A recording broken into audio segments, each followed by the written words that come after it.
saya Aditya Dwi Aprianto dengan NIM 41192094 akan mempresentasikan tugas besar mengenai metode kompresi data.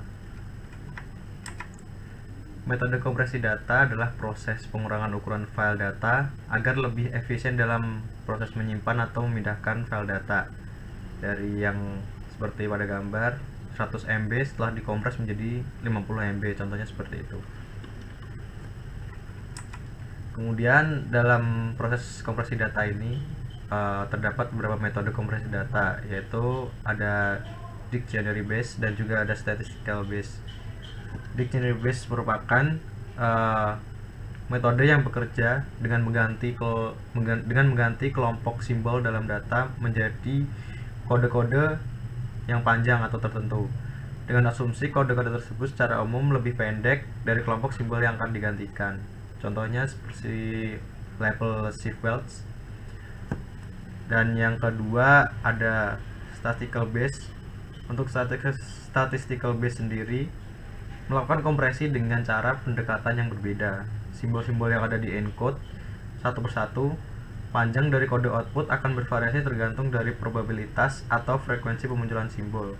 Contohnya seperti Huffman coding atau arithmetic coding. Kemudian ada skema general kompresi data atau alurnya. Yang pertama adalah input source file. Software dimasukkan terus akan menjalani compression algoritma di dalam proses tersebut. Kemudian akan mengeluarkan output compress file tersebut. Kemudian akan melanjutkan input compress file kembali dan akan compress algoritma kembali. Lalu akan menghasilkan output di compress file atau output yang setelah dikompres akan dikompres kembali. Nah, untuk selanjutnya ada beberapa algoritma tentang kompresi data, yaitu terdapat yang pertama ada Shannon-Fano yang digambarkan oleh Shannon et al. Labs bersama Robert Fano di MIT, dan juga ada algoritma Huffman coding yang diperkenalkan oleh David A.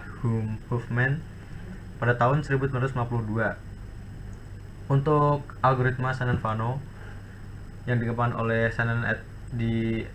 Labs bersama Robert Fano memiliki langkah-langkah coding. Yang pertama adalah mengurutkan simbol berdasarkan jumlah frekuensi, dan yang kedua secara rekursif membagi dua bagian, masing-masing kira-kira jumlah yang sama sampai semua bagian hanya berisi satu simbol.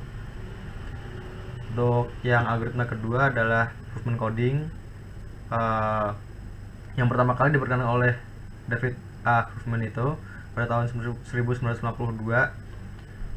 merupakan salah satu algoritma yang dapat digunakan untuk melakukan kompresi data sehingga ukuran data yang dihasilkan menjadi lebih rendah dari ukuran sebenarnya. Algoritma ini menggunakan prinsip pengkodean mirip dengan kode Morse. Tiap karakter simbol dikodekan dengan rangkaian beberapa bit. Karakter yang sering muncul dikodekan dengan rangkaian bit yang pendek, dan karakter yang jarang muncul dikodekan dengan rangkaian bit yang lebih panjang. Sekian presentasi singkat dari saya mengenai materi kompresi data.